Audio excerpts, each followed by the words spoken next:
The capture of Goma, eastern Congo's largest city, by rebels in January marked a significant escalation of the decade-long conflict. This week's fighting in Goma and its surrounding areas resulted in a tragic loss of life, with Congolese authorities reporting at least 773 deaths.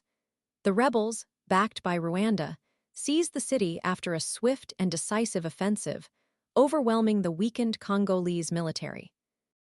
The ensuing violence shocked the international community, highlighting the fragility of peace in the region and the devastating humanitarian consequences of the protracted conflict.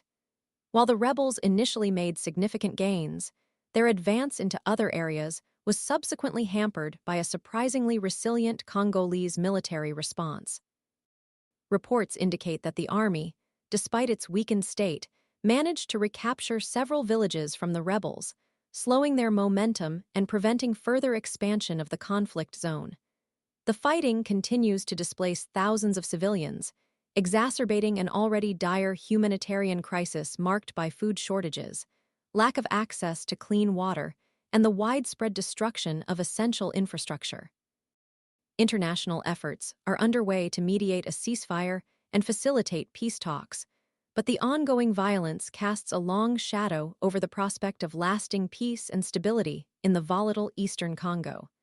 The scale of the atrocities committed during the fighting necessitates a thorough investigation into alleged human rights abuses and war crimes, with those responsible held accountable for their actions.